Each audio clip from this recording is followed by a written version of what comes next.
আমার আল্লাহ পাক রব্বুল আলামিন পবিত্র কোরআনুল কারীমের মধ্যে ঘোষণা করেন, ওয়া ইবাদুর রহমানিল্লাযীনা ইয়ামশুনা আলাল আরদি হাওনা।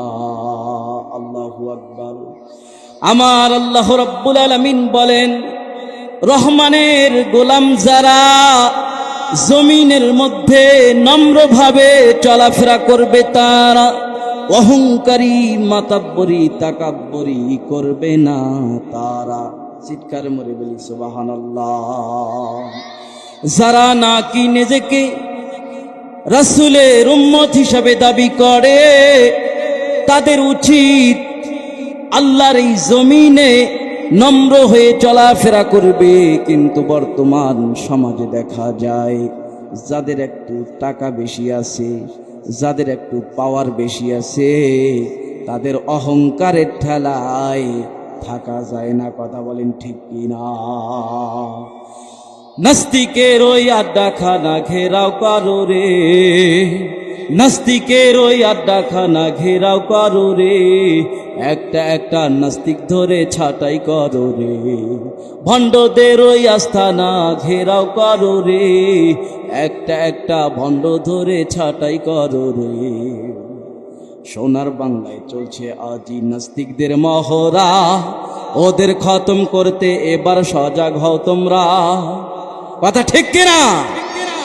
সোনার বাংলায় চলছে আজি ভণ্ডদের মহড়া, ওদের খতম করতে এবার সজাগ হও তোমরা। দাবি দাবি এক দাবি, ওদের ওই ফাঁসির দাবি। দাবি দাবি এক দাবি, ওদের ওই ফাঁসির দাবি। নইলে মোরা রাজপথ থেকে যাব না ফিরে, একটা একটা নাস্তিক ধরে ছাঁটাই করো রে, একটা একটা নাস্তিক ধরে বাদ দাও রে। নারায়ে তাকবীর।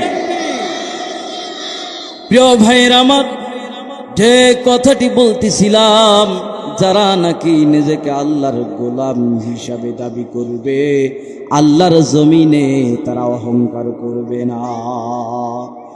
আল্লাহ তাআলা করে ঘোষণা, ওয়া ইবাদুর রহমানিল্লাযীনা ইয়ামশুনা আলাল আরদি হাওনা। রহমানের গোলাম যারা জমিনের মধ্যে নম্রভাবে চলাফেরা করবে তারা। কিন্তু দেখা যায় বর্তমান প্রেক্ষাপটে, বর্তমান সময়ে ছোটরা বড়কে সম্মান করে না। কথা বলেন ঠিক কিনা?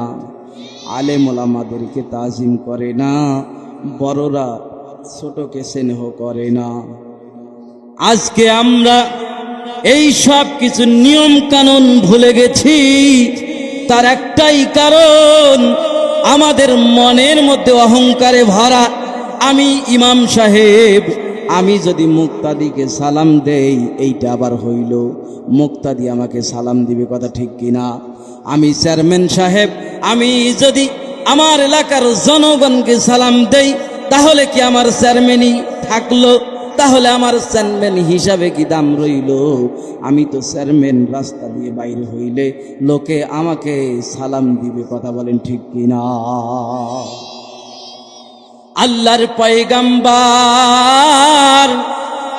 সুলাইমান আলাইহিস সালাতু ওয়াস সালাম, আপনারা অনেকেই নাম জানেন, অনেক সুপ্রসিদ্ধ একজন পয়গম্বর। এই আল্লাহর পয়গম্বর বাদশা সুলাইমান বিয়ে করবে, তার রাজ দরবারের সিংহাসনে অ্যানাউন্স করেছে, ঘোষণা করেছে, ও আমার পাইক পেয়াদারা, ও আমার সেনাবাহিনীরা, ও আমার রাজকর্মীরা, আমি বাদশা সুলাইমান, আমি বিয়ে করতে চাই। তোমরা সারা রাজ্যের মধ্যে খবর পিটাও, সারা রাজ্যের মধ্যে খবর দাও, গ্রাম থেকে শহরে, শহর থেকে গ্রামে, সমস্ত জায়গার মধ্যে অ্যানাউন্স করে দাও, আমি বাদশা সুলাইমান বিয়ে করব। কিন্তু শর্ত আছে 4টা। কথা বলেন কয়টা? জোর হয় না, আরো জোরে। কয়টা? বাদশা সুলাইমান বলতেছেন আমি বিয়ে করতে চাই, 4টা শর্ত আছে। 1 নাম্বার শর্ত, মেয়েটার মধ্যে দিনদারি থাকতে হবে, মেয়েটার মধ্যে আমানতদারিতা থাকতে হবে, মেয়েটা সুন্দর চেহারার অধিকারী হতে হবে। আর 4 নাম্বার গুণ, মেয়েটা ভালো বংশের হওয়া লাগবে। যেই 4টা গুণ, যেই নারীর মধ্যে আছে, সেই আমি পয়গাম্বরকে বিয়ে করার জন্য দরখাস্ত করতে পারবে। আর এই 4টা গুণ যদি না থাকে তাহলে দরখাস্ত করতে পারবে না। প্রিয় ভাইরা আমার, ওই সময়ও এই 4টা গুণের অভাব ছিল, বর্তমান যুগেও বলেন এই 4টা গুণের অভাব আছে না নাই? চিৎকার মেরে বলেন আছে না নাই? ও আমার ঢাকার ভাইয়েরা, আমার আল্লাহ করে ঘোষণা, অকর্ণা ফি বুয়ুতিকুন্না ওয়ালা তাবাররাজনা তাবাররুজাল জাহিলিয়াতিল উলা। বলি আল্লাহু আকবার। আল্লাহ রাব্বুল আলামিন বলেন, জাহিলি যুগের মতো নিজের চেহারাটাকে মেকআপ করে পার পুরুষের সামনে প্রদর্শন করো না। কিন্তু বর্তমান সময়ে দেখা যায় আমাদের মায়েরা নিজের শরীরটাকে সাজুগুজু করে স্বামীর সামনে দাঁড় হয় না, রাস্তাঘাটে, মার্কেটে, বিভিন্ন মেহমানের বাড়িতে গেলে সাজু। কথা বলেন ঠিক কিনা? ঘুমটা যে দেয় না রে, ওড়না পড়ে না রে, চলা ফেরা খোলা মেলা, লাজ শরম কোথায় গেল জানি না, আর লাজ শরম কোথায় গেল বুঝি না। কি জামানা গো এলো এখন, হায় মেয়েরা ছেলেদের মতো দেখা যায়। ঠিক কিনা ভাই? চলবে কি চলবে? কথা বলেন, হাত দেখেন, নারায়ে তাকবীর। আজকের মাহফিল কি চলবে প্রিয় ভাইরা? ঢাকার ভাইরা সারা বাংলাদেশের মধ্যে নেতৃত্ব দেয়। কথা বলেন ঠিক কিনা? তো এই জায়গার মধ্যে কোরআনের আলোচনা হবে, আল্লাহ এবং আল্লাহর রাসূলের কথা হবে। কোন নাস্তিক মুরতাদ বাধা দিলে তার চামড়া তুলে ফেলবো। কথা বলেন ঠিক কিনা? আল্লাহর জমিনে আল্লাহর কথা হবে ভাই। কার্পণ্যতা কৃপণ্যতা করা যাবে ভাই? কথা বলেন। মুসলমান হিসাবে নিজেকে যদি ইমানদার হিসাবে দাবি করি, তাহলে কখনো অন্যায়ের কাছে মাথা নত করব না। কথা বলেন ঠিক কিনা? কি জামানা গো এলো এখন, হায় মেয়েরা ছেলেদের মতো দেখা যায়, প্যান্ট শার্ট পরে ঘুরে বেড়ায়, ফ্যাশন শোতে ভিড় জমায়, চুল ছেটে ফেলে রং মেখে গালে ছেলেদের করে দিওয়ানা। লাজ শরম কোথায় গেল জানি না, আরে লাজ শরম কোথায় গেল বুঝি না। ঠিক কিনা? পর্দার নিয়ম তো ভালো লাগে না, পিতা মাতার কথাও শোনে না, ইচ্ছে মতো সে পার্কে যায়, বন্ধুকে নিয়ে চাইনিজ খায়, প্রেমে পাগল হয়, সবই ভুলে যায়, জীবনের মায়া থাকে না। লাজ শরম কোথায় গেল জানি না, আরে লাজ শরম কোথায় গেল বুঝি না। ঠিক কিনা? তা এই সমস্ত যারা, যে সমস্ত মা বোনেরা করবে, এগুলি করা যাবে না। কারণ আল্লাহ কোরআনে করে ঘোষণা, ফাকারনা ফি বুয়ুতিকুন্না ওয়ালা তাবাররাজনা তাবাররুজাল জাহিলিয়াতিল উলা। নারীরা জাহিলিয়াতের যুগের মতো বিপর্দা হয়ে, উলঙ্গ হয়ে এমন পোশাক বর্তমান মেয়েরা পরে, শরীরের এমন কোনো অঙ্গ প্রত্যঙ্গ নেই যে বোঝা যায় না। কথা বলেন ঠিক কিনা? কাপড় পরেও বর্তমান সমাজের মেয়েরা উলঙ্গ। চিৎকার মেরে বলি ঠিক কিনা? এ শোনেন শোনেন মা বোনেরা, শোনেন পর্দার বর্ণনা। পর্দা করা আল্লাহর হুকুম, কোরআন খুলে দেখো না। শোনেন শোনেন মা বোনেরা, শোনেন পর্দার বর্ণনা। পর্দা করা আল্লাহর হুকুম, কোরআন খুলে দেখো না। সূরা নূরের 4 রুকুতে ফরমায়াছেন রব্বানা, ওগো আমার দিনের নবী বলো যারা মুমিনা, দৃষ্টি সদা নিচে রাখবে, বেগানাকে দেখবে না, থাকবে সদা নিজ বাড়িতে, পাড়া গ্রামে ঘুরবে না। স্বামীর অধিকার সর্ব অঙ্গে, কিছুই তাহার নাই মানা, দেবর ভাসুর নাই বিয়াই দেখা করা যাবে। মন দিয়া শোনো মা বোনকে, আপনার কে বেগানা, কার সাথে করবে দেখা, কার সাথে করবে না। পিতা শ্বশুর ভাই ভাতিজা নিজের ছেলে যে জানা, চাচা মামা বোনের ছেলে সতীন বেটা এগানা, অতি বুড়ো অবুধ ছেলে আর যে নারী মোমেনা, এদের সাথে চলবে দেখা ফরমায়াছেন রব্বানা। এদের বাইরে যারা আছে তাদের সাথে দেখা করা যাবে না। নারায়ে তাকবীর। আমার মুসলমান ভাইরা গভীর মনোযোগ দেই, দুনিয়া কিন্তু থাকার জায়গা না। থাকতে চাইলেও থাকতে পারবেন। আপনার বাবা এক সময় ছিল, আজকে নাই। আপনার দাদা ছিল, আজকে নাই। ও প্রিয় ভাইরা, আপনি এখন আছেন, একটা সময় ছিলেন না, এমন একটা সময় আসবে আপনি থাকবেন না, ঠিক কিনা? আজকে আমরা যদি জিজ্ঞাসা করি যে ভাই বলেন তো আপনার বাবার দাদার নাম কি, বলেন বুকে হাত দিয়ে কয়জন আছেন এরকম যে হুজুর আমি বলতে পারবো, এরকম কি আছেন ভাই? হুজুর আছে নাকি এরকম যে নাই? সর্বোচ্চ যদি নাম জানে, বাবার বাবার নামটা জানতে পারে, দাদার নাম জানে, কিন্তু দাদার বাবার নাম কি জানে না। যে কেন? ঠিক আজকে তুমি যেরকম ভাবে মনে করতেছো যে আমি দুনিয়ার সবকিছু, আমি মেম্বার, আমি ইমাম, আমি হাফেজ, আমি মাওলানা, আমি মুফতি, আমি ওসি, আমি ডিসি, আমি প্রধানমন্ত্রী।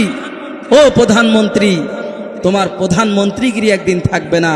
সর্বোচ্চ তোমার ছেলের ছেলে পর্যন্ত তোমার নামটা মনে রাখবে, এর বাহিরে তোমার নাম আর কেউ মনে রাখবে না। তোমার যাস খ্যাতি, তোমার যে টাকা পয়সা, তোমার যে বাড়ি গাড়ি, ধন দৌলত, যতই কিছু নিজের নিজের করো না কেন, একটা সময় আসবে এই দুনিয়ার মধ্যে তোমার নাম নিশানা থাকবে না। কথা বলেন ঠিক কিনা? প্রিয় ভাইয়েরা আমার, আর যদি নিজের জীবনটাকে আমল দিয়ে সাজাতে পারো, ইবাদত দিয়ে জিন্দেগিটাকে গড়াতে পারো, ইহকালীন জীবনে শান্তি পাবে, পরকালীন জীবনে মুক্তি দেবে কে? যে কথাটি বলতেছিলাম, বাচ্চা সুলাইমান বিয়ে করবে, 4টা গুণ যার মধ্যে আছে, দেশের মধ্যে অ্যানাউন্স হয়ে গেছে, অনেকগুলি চিঠি জমা পড়ে গেছে, কিন্তু জানারা চিঠির খোঁজ খবর বাদশাকে দেওয়ার দায়িত্বে আছেন, তারা ভয়ে বাদশার কাছে খবর দিতে পারে না। 1 মাস 2 মাস 6 মাস চলে যায়, কিন্তু এখনো বিবাহের প্রস্তাব আসে না।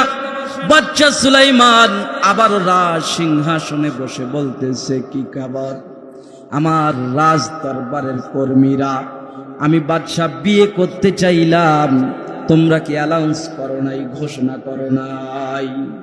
রাজ দরবারের কর্মীরা বলতেছেন, ওগো আল্লাহর পয়গম্বর, ও বাদশা সুলাইমান স্যার, আপনি যে 4টা শর্ত দিয়েছেন, এই শর্তের মধ্যে এইরকম কোন মেয়ে পাওয়া যায় নাই, কিন্তু একজন মেয়ে পাওয়া গেছে, কিন্তু তার দিনদারি আছে, আমানতদারি আছে, সুন্দর চেহারার অধিকারী আছে, কিন্তু তার বংশ পরিচয় এটা ভালো নয়। স্যার, যেহেতু আপনার শর্তের সাথে মিল নাই, এখন যদি আপনাকে বলি জেলের মেয়ে আপনাকে বিবাহর প্রস্তাব দিয়েছে, আর ভয় তো লাগে, যদি উল্টা পাল্টা কিছু বলে ফেলি, এই উল্টা পাল্টা বলার কারণে যদি চাকরিচ্যুত হই, বলেন ভয় আছে না নাই? ভয়ে, কারণ যে 4টা বিষয়ের কথা বাদশাহ ঘোষণা করেছে, এই 4টা বিষয় কারো মধ্যে নাই। এখন যদি আমি আপনাকে বলতে যাই, সেক্ষেত্রে আপনি যদি রাগ হন, রাগান্বিত হন, আমাকে চাকরিচ্যুত করেন, এই ভয়ে স্যার আপনাকে জানাই নাই, বলেন আছে না নাই? প্রিয় ভাইয়েরা আমার, বাদশাহ সুলাইমান চিঠি পড়ার পরে দেখতেছি জেলের মেয়ে, এই জেলের মেয়ে চিঠি পাওয়ার পরে বাদশাহ সুলাইমান বলতেছে, আহারে, আমি দেশের এত বড় একজন পয়গম্বর, যে আল্লাহ তাআলা আমাকে এত ক্ষমতা দিয়েছেন, সারা কায়নাতের বাদশাহী আমাকে দিয়েছেন, আমি কীট পতঙ্গ থেকে শুরু করে সাগরের মৎস্য, সমুদ্রের মৎস্য পর্যন্ত সমস্ত মখলুকাত জিন জাতির ভাষা আমি পয়গম্বর বুঝি। আর এই পয়গম্বরকে বিয়ের প্রস্তাব পাঠায় একজন জেলের মেয়ে। বাদশার একটু অহংকার হয়েছে যে আমি এত বড় একজন পয়গম্বর, এত বড় একজন আমি বাদশা, আর আমাকে জেলের মেয়ে প্রস্তাব পাঠায়, এইটা হইল কিছু? বলেন ভাই, অহংকার আছে না নাই?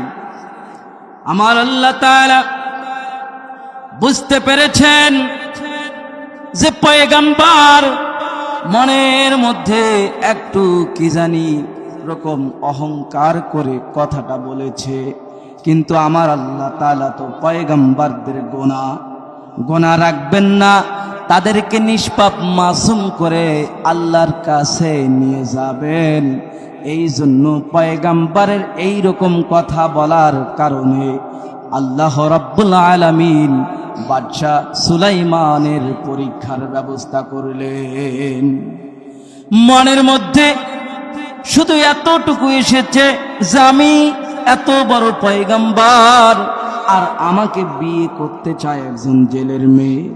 এই এতটুকু বলার কারণে আমার আল্লাহ তাআলার পরীক্ষা শুরু হয়ে গেল।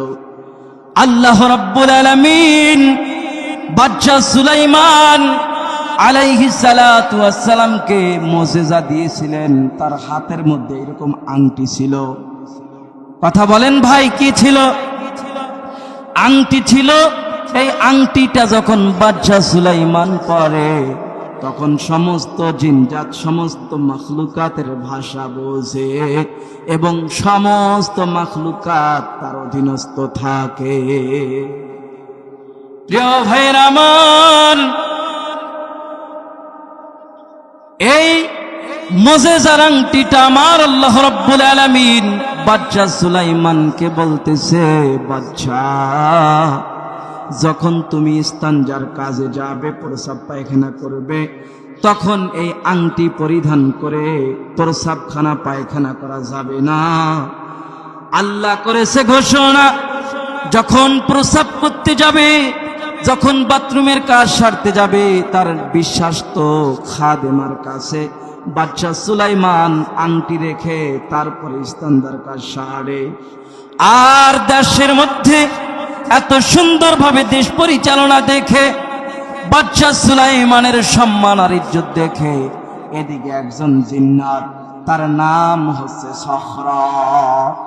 এই জিন্নাত সখরা মনে মনে ভাবে, আহারে, বাদশাহ সুলাইমান এত বড় একটা সিংহাসনে বসে, যেই সিংহাসনের কোনো ইঞ্জিল নাই, কোনো পেট্রোল দেওয়া লাগে না, কোনো মোবিল দেওয়া লাগে না, হাওয়ার মধ্যে সিংহাসনে বসে বাদশাহ সুলাইমান দেশের এ প্রান্ত থেকে ওই প্রান্ত ভ্রমণ করে হাজার হাজার সেনাবাহিনী সৈন্যদের নিয়ে। আমি যদি ওই বাদশার চেয়ারের মধ্যে বসতে পারতাম, তাহলে কত না ভালো হইতো। এই কথা জিন্নাতের মধ্যে থেকে ওই জিন্নাত সখরা মনের মধ্যে ভাবা শুরু করলো। ঠিক যেমন মনের মধ্যে ভেবেছে, তেমনি ভাবে তার ওই একদিন তার সুযোগ এসে গেছে। অহংকারী করার কারণে আল্লাহ রাব্বুল আলামিনের পরীক্ষা হওয়া শুরু হয়ে গেছে। খাদেমার কাছ থেকে জিন্নাত সখরা বাচ্চা সুলাইমানের রূপ ধারণ করে তার হাতের আংটিটা পরিধান করে রাজ দরবারে গিয়ে বসে বলতেছে, ও আমার রাজ দরবারের লোকেরা, ও আমার রাজ দরবারের কর্মচারীরা, সেনাবাহিনীরা, আমি বাচ্চা সুলাইমান 144 ধারা জারি করলাম। আমি গোপন সূত্রে খবর পেলাম দেশের মধ্যে নকল সুলাইমান ঢুকেছে, আর সেই সুলাইমান নিজেকে এই রাজ দরবারের প্রধান হিসাবে দাবি করবে, সে নিজেকে আল্লাহর নবী হিসাবে দাবি করবে। আমার কাছে সিআইডি ডিপার্টমেন্ট অনুযায়ী খবর আছে, তোমরা যেখানে এই বাচ্চা নকল সুলাইমানকে পাবে, তাকে একবারে উত্তম মাধ্যম পিটুনি দেবে, এমন পিটুনি দেবে ওই পিটুনির ঠেলায় যেন দুনিয়া থেকে চিরবিদায় হয়ে চলে যায়। এদিকে বাচ্চা সুলাইমান বাথরুমের কাজ শেষ করার পরে রাজ দরবার থেকে যখন রাজ দরবারের দিকে আসতেছে, তার বিশ্বাস তো খাদেমাকে বলতেছে, খাদেমা আংটি দাও, কিন্তু তার আগে তো জিন্নাত সখরা তার কাছ থেকে আংটি নিয়ে গেছে। এই আংটি নেওয়ার কারণে তার বিশ্বাস তো খাদেমা বলতেছেন, ও বুঝেছি, একটু আগে রাজ দরবার থেকে অ্যালাউন্স এসেছে, ভাষণ এসেছে, দেশের মধ্যে নকল সুলাইমান ঢুকেছে, মনে হয় তুমি সেই নকল সুলাইমান। এই কথা যখন খাদেমা বলেছে, সেনাবাহিনীদেরকে অর্ডার করেছে, পাইক পেয়াদাকে বলেছে নকল সুলাইমান রাজ দরবারে ঢুকেছে, এই কথা বলার সাথে সাথে সুলাইমানের উপর নির্যাতন শুরু হয়ে গেছে। এমন ভাবে মারধর তাকে করা হয়েছে, এই মারধর করার কারণে তার একটা পর্যায়ে জ্ঞান হারা হয়ে গেছে। সকলেই ভাবছে মনে হয় মরে গেছে, তাহলে যেহেতু মরে গেছে এখানে আর রেখে লাভটা কি, এই কথা ভেবে নদীর ধারে বাচ্চা সুলাইমানকে ফেলে দিয়ে এসেছে। আল্লাহু আকবার। প্রিয় ভাইরা আমার, যেহেতু সময় স্বল্প, আসলে মেহমান মনে হয় মোস্তফাকে আরো চালাবো না শেষ করে দেবো, হ্যাঁ? তো প্রিয় ভাইরা আমার, অনেক লম্বা কাহিনী আমি সংক্ষেপ করে বলতে চেয়েছি, শুধুমাত্র আপনাদেরকে বুঝাতে চেয়েছি যে অহংকার এমন একটা ব্যাধি, যে অহংকার করলে পরে আমার আল্লাহ সুবহানাহু ওয়া তাআলা ওই ব্যক্তিকে ভালোবাসে না। আজকে অনেক অসংখ্য লোক এরকম আছে, পিতামাতাকে কষ্ট দেয়, বলেন ভাই আছে না নাই? আল্লাহ তাআলা কোরআনে করে ঘোষণা, ওয়াকাদা রাব্বুকা আল্লা তা'বুদু ইল্লা ইয়্যাহু ওয়া বিল ওয়ালিদাইনি ইহসানা। আল্লাহু আকবার। আল্লাহ রাব্বুল আলামিন বলেন, তোমরা আমি রবের ইবাদত করার পরে তোমার মা বাবার খেদমত করো, মা বাবাকে ধমক দিয়ে কথা বলো না।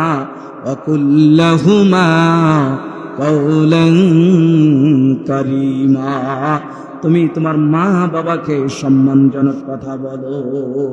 কিন্তু বর্তমান দেখা যায় মা বাবাকে সম্মানজনক কথা বলে না, মা বাবার সেবা যত্ন করে না, মা বাবা বৃদ্ধ হয়ে গেছে খোঁজ খবর নেয় না, সন্তান অনেক টাকা পয়সাওয়ালা, মা বাবার শেষ ঠিকানা বৃদ্ধাশ্রম। কথা বলেন ঠিক কিনা?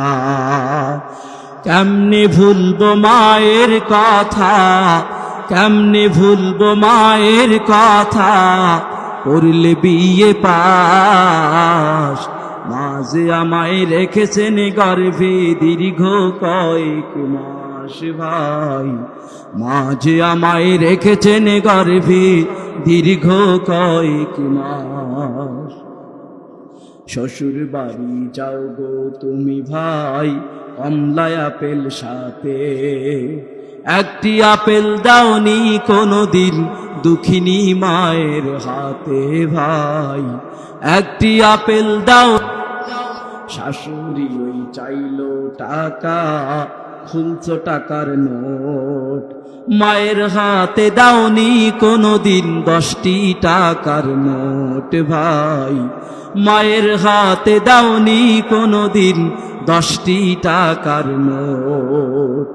শুনে রেখো বলছেন রাসূল পিতা মাতা সব, তাদের মুখে ফুটলে হাসি খুশি হবেন রব ভাই, তাদের মুখে ফুটলে হাসি খুশি হবেন রব। কেমনে ভুলবো মায়ের কথা, কেমনে ভুলবো মায়ের কথা, করলে বিয়ে পাস। মা যে আমায় রেখেছেন গর্ভে দীর্ঘ কয়েক মাস ভাই, মা যে আমায় রেখেছেন গর্ভে দীর্ঘ কয়েক মাস। ঠিক কিনা ভাইরা? তাহলে যা আমরা এই যতটুকু কথা শুনলাম আমল করার চেষ্টা করবো, ইনশাল্লাহ করবো তো। আসলে